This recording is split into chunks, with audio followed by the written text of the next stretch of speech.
Estudo sobre o Evangelho de João, parte 08, 4 de janeiro de 2024.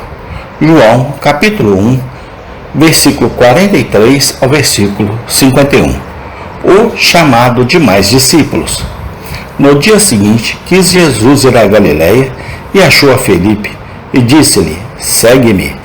E Filipe era de Betsaida, cidade de André e de Pedro. Filipe achou Natanael e disse-lhe: havemos achado aquele de quem Moisés escreveu na lei e os profetas, Jesus de Nazaré, filho de José. Disse-lhe Natanael: pode vir alguma coisa boa de Nazaré? Disse-lhe Filipe: vem e vê.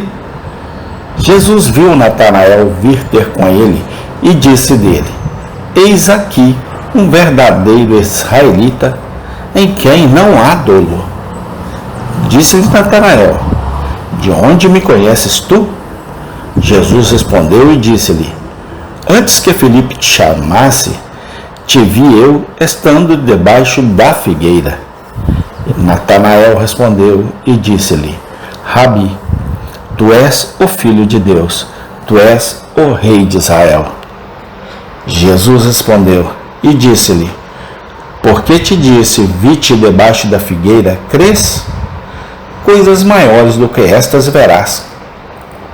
E disse-lhe: na verdade vos digo, que daqui em diante vereis o céu aberto e os anjos de Deus subindo e descendo sobre o Filho do Homem.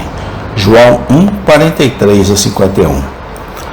Observemos, enquanto lemos esses versículos, quão variados são os caminhos pelos quais as almas são conduzidas ao estreito caminho da vida. Somos informados de um homem chamado Filipe, sendo acrescentado ao pequeno grupo de discípulos de Cristo. Ele não parece ter sido movido, como André e seus companheiros, pelo testemunho de João Batista. Ele não foi atraído, como Simão Pedro, pela declaração franca de um irmão. Ele parece ter sido chamado diretamente pelo próprio Cristo. E o arbítrio do homem parece não ter sido usado em seu chamado. No entanto, na fé e na vida, ele se tornou um com aqueles que foram discípulos antes dele, embora guiados por caminhos diferentes. Todos eles entraram na mesma estrada, abraçaram as mesmas verdades, serviram ao mesmo mestre e finalmente chegaram ao mesmo lar. O fato diante de nós é profundamente importante. Ela lança luz sobre a história de todo o povo de Deus, em todas as épocas e de todas as línguas. Há diversidades de operações na salvação de almas. Todos os verdadeiros cristãos são guiados por um Espírito, lavados em um sangue, servem a um Senhor, confiam em um Salvador, acreditam em uma verdade e andam por uma regra geral. Mas nem todos são convertidos da mesma maneira. Nem todos passam pela mesma experiência. Na conversão, o Espírito Santo age como um soberano. Ele chama cada um separadamente como ele quer. Uma cuidadosa lembrança desse ponto pode nos poupar muitos problemas. Devemos tomar cuidado para não fazer da experiência de outros crentes a medida da nossa. Devemos tomar cuidado para não negar a graça de outro, porque ele não foi conduzido pelo mesmo caminho que nós. Um homem tem a verdadeira graça de Deus. Esta é a única questão que nos preocupa. Ele é um homem ou mulher penitente? Ele ou ela é um crente? Ele ou ela vive uma vida santa? Desde que essas perguntas possam ser respondidas satisfatoriamente, podemos ficar satisfeitos. Não importa nada por qual caminho um homem ou mulher foi conduzido, se ele apenas foi finalmente conduzido ao caminho certo. Observemos, em segundo lugar, nesses versículos, quanto de Cristo há nas Escrituras do Antigo Testamento. Lemos que quando Filipe descreveu Cristo a Natanael, ele disse: achamos aquele de quem Moisés escreveu na lei e nos profetas. Cristo é a soma e a substância do Antigo Testamento. A ele, as primeiras promessas apontavam para os dias de Adão, Enoque, Noé, Abraão, Isaque e Jacó. A ele, todo o sacrifício apontado no culto cerimonial designado no Monte Sinai. Dele, todo sumo sacerdote era um tipo, e cada parte do tabernáculo era uma sombra, e todo juiz libertador de Israel era uma figura. Ele era um profeta semelhante a Moisés, a quem o Senhor Deus prometeu enviar, e o rei é o rei da casa de Davi, que veio a ser o Senhor de Davi, bem como o filho. Ele era o filho da virgem, e o cordeiro predito por Isaías, o renovo justo mencionado por Jeremias, o verdadeiro pastor previsto por Ezequiel, o mensageiro da aliança prometido por Malaquias. É o Messias que, de acordo com Daniel, deveria ser cortado, embora não para si mesmo.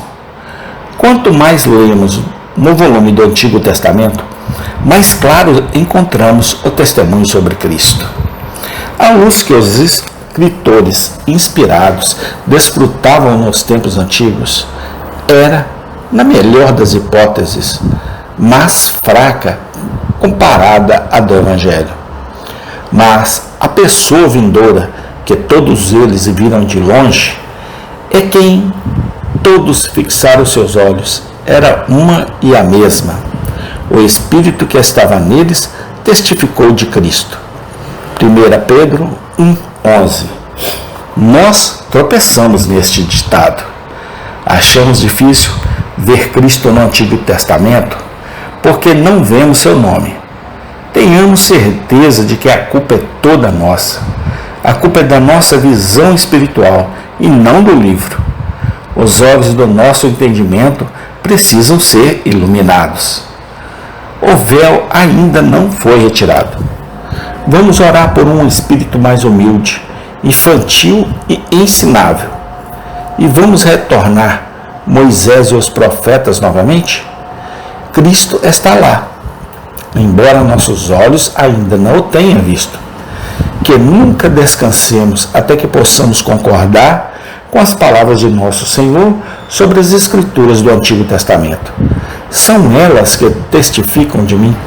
João 5:39. Observemos, em terceiro lugar, nestes versículos, o bom conselho que Felipe deu a Natanael. A mente de Natanael estava cheia de dúvidas sobre o Salvador, de quem Felipe lhe falou. Pode haver alguma coisa boa? Disse ele, saindo de Nazaré? E o que Felipe respondeu? Ele disse, venha e veja. Conselho mais sábio do que este seria impossível de conceber. Se Felipe tivesse reprovado a incredulidade de Natanael, ele poderia tê-lo expulsado por muitos dias e ofendido. Se ele tivesse argumentado com ele, poderia ter falhado em convencê-lo, ou poderia tê-lo confirmado em suas dúvidas. Mas, ao convidá-lo a provar o assunto por si mesmo, ele mostrou toda a sua confiança na verdade de sua própria afirmação e sua disposição de testá-la e comprová-la. E o resultado mostra a sabedoria das palavras de Felipe. Natanael devia seu conhecimento precoce de Cristo a esse convite franco. Venha e veja. Se nós considerarmos cristãos verdadeiros, nunca tenhamos medo de lidar com as pessoas sobre suas almas, como Felipe tratou com Natanael. Vamos convidá-los com ousadia a fazer a prova de nossa religião. Digamos a eles com confiança que eles não podem conhecer seu valor real até que tenham tentado. Asseguremos-lhes que o cristianismo vital corteja todas as investigações possíveis. Não tem segredos, não tem nada a esconder. Sua fé e prática são contestadas apenas porque não são conhecidas. Seus inimigos falam mal de coisas que não conhecem. Eles não entendem nem o que dizem, nem o que afirmam. O modo de lidar de Filipe, podemos ter certeza, é uma das principais maneiras de fazer o bem. Poucos são movidos pelo raciocínio e pelo argumento. Ainda menos são amedrontados ao arrependimento. Observemos, por último, nestes versículos, o alto caráter que Jesus dá a Natanael. Ele o chama de um verdadeiro israelita em quem não há dolo. Natanael, não pode haver dúvida, foi um verdadeiro filho de Deus e um filho de Deus em tempos difíceis. Ele era de um rebanho muito pequeno, como Simeão e Ana e outros judeus piedosos. Ele estava vivendo pela fé e esperando em oração pelo Redentor prometido, quando o ministério de nosso Senhor começou. Ele tinha o que somente a graça pode dar: um coração honesto, um coração sem dolo. Seu conhecimento era provavelmente pequeno. Sua visão espiritual estava fraca. Mas ele foi alguém que viveu cuidadosamente de acordo com sua luz. Ele havia usado diligentemente o conhecimento que possuía.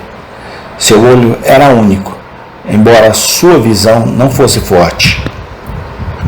Seu julgamento espiritual foi honesto, embora não tenha sido poderoso. O que ele viu nas Escrituras, ele manteve firmemente, apesar dos fariseus e saduceus e toda a religião da moda do dia.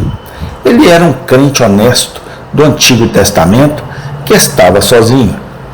E aqui estava o segredo da recomendação peculiar de nosso Senhor. Ele declarou que Natanael era um verdadeiro filho de Abraão, um judeu interiormente, possuindo circuncisão no espírito, bem como na letra, um israelita de coração, bem como um filho de Jacó na carne. Oremos para que tenhamos o mesmo espírito de Natanael, uma mente honesta e sem preconceitos, uma disposição infantil de seguir a verdade onde quer que a verdade nos leve, um desejo simples e sincero de ser guiado, ensinado e guiado pelo Espírito, uma determinação completa de usar cada centelha de luz que temos, só uma posse de valor inestimável. Um homem ou uma mulher com esse espírito pode viver em meio a muitas trevas e estar cercados por todas as desvantagens possíveis para a sua alma. Mas o Senhor Jesus cuidará para que tal homem e tal mulher não perca o caminho para o céu. Os mansos ele guiará no julgamento, e os mansos ele ensinará o seu caminho. Salmo 25, 9. Amém. Tem continuação. Obrigado, Senhor. Muito obrigado pela tua graça, pelo teu amor e pela tua misericórdia. Pai, manifesta o teu poder. Dá-nos a tua força, a tua graça e o teu amor. Nunca deixe que o desânimo, Senhor, e as lutas do dia a dia nos afaste de ti. É o que eu lhe rogo, lhe clamo, te imploro, no nome do Senhor Jesus Cristo. Amém.